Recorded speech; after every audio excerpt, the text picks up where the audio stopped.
AITA for not letting my daughter buy clothes?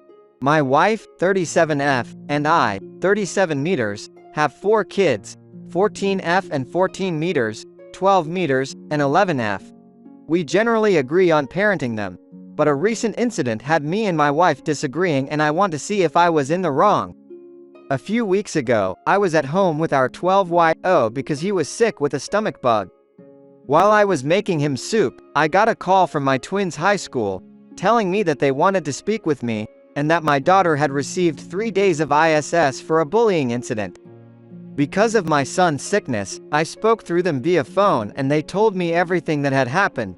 My daughter and a group of her friends was picking on a boy for wearing a crop top. The boy told the teacher. She asked them to stop. When they didn't stop, she sent them to the office. After talking to the boy, he admitted the bullying was going on for a few days, and that they kept bothering him when he asked them to stop. My daughter and son came home, and my son's face was bright red. I told my daughter to go to her room and then sat down with my son to see if he was okay.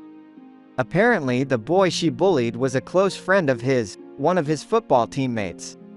The boy was talking to my son and their other friends and said something about how he thought it was cool that some men used to wear sports crop tops.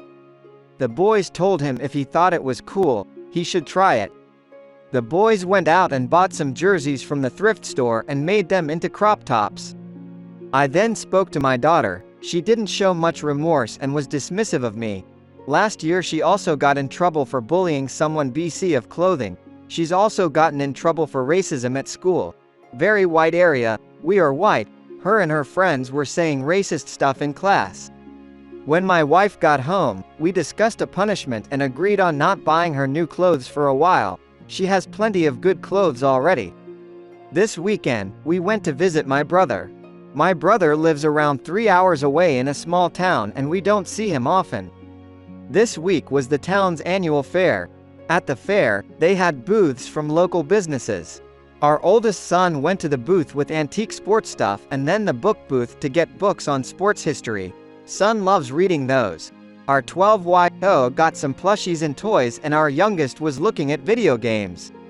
Our oldest daughter went to the clothes. I stopped her and told her the rule was still in place. I said she could buy books, a video game, candy, etc., but clothes were the one thing she could not get. She was bugging my wife, and my wife eventually told her she would reconsider it. She then talked to me, and I told her that I wasn't changing my stance because I am letting her buy other stuff, and I thought she was being entitled. My daughter didn't buy anything, and my wife thinks I was too tough on her. When I called my mom for advice, she also agreed with my wife. AITA. A 14-year-old is racist and a bully, and her only punishment is not getting clothes for a while? And she's still allowed to buy pretty much anything else she wants? What also got me going was how the mom thought Op was being too harsh. Daughter acts like a racist bully, and mom doesn't seem to think that's worthy of any punishment. Mom's an enabler. Op, NTA, barely, but your wife and daughter definitely are Oz. Not sure that your discussions mentioned in your comments are doing much. No wonder she's not changing, continues shitty behavior. She has no real repercussions. Right. How is she racist and a bully, and the only punishment is no new clothes? And is being fought on that? All of this is ridiculous. I would take everything except 5 outfits. No phone, or just a basic flip phone with no camera or social media, no TV, nothing. No kid of mine will behave like this and get a small punishment like the one you gave. You're NTA, but not by much. You need to get tougher before her mouth gets her into something your money can't get her out of. Edit 2. Thank you so much for the awards. This really blew up. I accept it with humility, for I am but a humble sheep. Accept your other kids. Your response to your daughter's continued behavior as a bully are to simply restrict her from buying clothes? So candy and toys are okay? How is that a punishment? And your wife can't even manage that? No wonder your daughter has a problem. You guys need to implement consistent and actual consequences for her actions and teach her why bullying is unacceptable. She is more than old enough to learn compassion. Also, living in a predominantly white neighborhood does not excuse you for failing to teach her to be aware of other races, cultures. You have only a few years left with her, get on it. Edited to add, a lot of OP's replies seem to lean towards how they can teach their daughter to unlearn racist, homophobic beliefs. Hate to break it to you all, but you don't.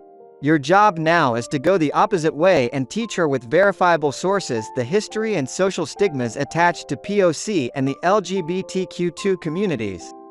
Also, these beliefs are learned at home.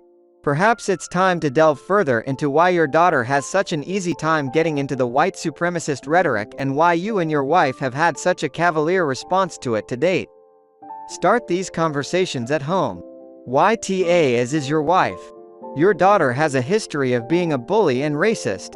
When are you going to take her terrible actions seriously and put an end to it? Your daughter is a racist bully and your response is, "We'll buy you anything but clothes," and your wife won't even hold to that? Have you considered real consequences for your daughter's shitty behavior? AITA for telling my wife she either starts working or her adult kids pay rent? I've been married to my wife for 5 years. She has 2 kids from her previous marriage, Jason 22M and Carla 19F. When we married, my wife still had 50-50 custody of her kids and she wanted to move into my house. I converted the attic into a bedroom so both of her kids and us could have our own rooms. Their father is present in their life, so I was pretty much designated the guy that married their mom, and I'm fine with that. I sorely underestimated how much having 2 teenagers in the house would increase bills. When I was single, I could do my mortgage and bills fine on my own. Post-marriage, everything but the mortgage has gone up, not including spending money for the kids and their extracurriculars. My wife got child support from her ex and some extra help with their expenses, which helped a bit while she had it, but I still had to dip into my savings a lot. It was really important to my wife to be a stay-at-home mom until they graduated. It was tight, but we made it work. Jason moved out after graduating high school to attend college out of state, and when Carla graduated last year, we agreed she could have 1 year to figure if she'd be moving out or applying to nearby schools. Currently, she's not working or in school. Few days ago, I go into the kitchen and my wife's on the phone with Jason and she told him that he was more than welcome to move back in and she was excited to see him when he got here. After she hung up, I told her that she should have run that by me first so we could discuss it. I wasn't opposed to it but told her he should know what he'd be expected to contribute if he's moving in. She responded that she had always told her kids that they would always be welcomed home whenever they wanted and not have to worry about expenses. I told my wife that was really nice of her, but she made that arrangement with her ex-husband when they were married. She didn't make that arrangement with me. If Jason moved back in, he'd have to pay rent to pitch in with groceries and utilities he'd be using, and it probably should be the same for Carla, so it's not one sibling paying while the other isn't. She said they're her kids and shouldn't have to pay to live at home, so I told her if she felt that strongly about her kids not pitching in now that they're adults, she could go back to work. She's been sleeping in Jason's old room since we're still debating it, and her parents have chimed in with their 2 cents that I shouldn't be making kids pay to live at home. My whole thing is, they're not kids anymore.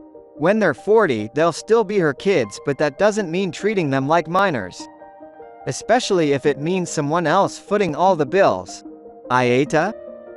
NTA, your wife clearly does not want to, or intend to, ever work again. Insisting on being a stay-at-home mom while children are in high school is ridiculous, and they are years beyond graduation at this point. Funny how their father is off the hook for support now, but you are still paying through the nose to support his kids. Yeah, the idea that she wanted to be a stay-at-home mother for high schoolers is ridiculous, especially when the op needed to dip into his savings to bankroll their lifestyle. She's also setting up a situation where it's going to be increasingly harder for her to earn a decent amount of money. It isn't right, but it's often much harder for people to get hired if they've been out of work for a long period of time. NTA. They absolutely should contribute. The biggest issue here is your wife not having a job, though. How was she supporting herself before? She had lived with her parents after their divorce and only worked part-time while they were at school. Her parents are nice but bend over backward for her since she's the only one of their kids that had kids. NTA. There's a lot of good arguments here, and I would recommend some couples counseling. But I would also push back hard. First of all, you said you wanted to be a stay-at-home mom until your kids graduated. They have graduated, and while I will not say they are unwelcome, I will say that I did not agree to anything beyond graduation, and your statement implied that you would go back to work after. Also, your kids have 2 parents and a set of grandparents, but I'm the only one paying even though they don't recognize me as their father and I can't afford it. I've had to go into my savings and I haven't seen any appreciation from you, just more expectation and entitlement, and I think you're being unfair and damaging our relationship when you should at least hear me out and show some appreciation. Instead, you're responding emotionally and trying to make me into the bad guy and using the silent treatment to try and pressure me into something that I can't afford. So if you and your ex-husband want to contribute financially, that's fine. I still don't agree that they shouldn't be working. They are adults and they should either be in school or working and contributing to the household. That's not the same as making them unwelcome, and you're not doing them any favors by having such low expectations while they are members of our household. So either get with this program or they are not welcome, and if that ends our relationship I would be sad, but I don't want to be both sad and broke while you agree to things without discussing them, and then punish me for having boundaries. Because this could go on for another 5 or 10 years and I'm going to end up destitute in my retirement? The wife is emotionally blackmailing Op and is ridiculous, frankly, that whatever she promised them in the past would apply to him without discussing it like a married couple would, including the correct allocation of their limited household resources, which she is not contributing to. In terms of the grandparents, I would blast them with, "How dare you judge or try to impose your view on what should happen in my house without contributing a penny? These children never saw me as their parent, but I have been subsidizing their occupancy in my house without complaint based upon my wife's desire for them to live there without her working, until after graduation. Conveniently, she doesn't have any desire to work and she sees fit to offer housing without consulting me and without expecting any financial contribution from her adult son? How am I expected to afford all of this? And why should I pay instead of her and their father or grandparents? Of course, they are always welcome, but we don't live in a fantasy land. My bills are due every month. ETA, or tell the grandparents they are more than welcome to house these children, and your wife if she continues to behave this way.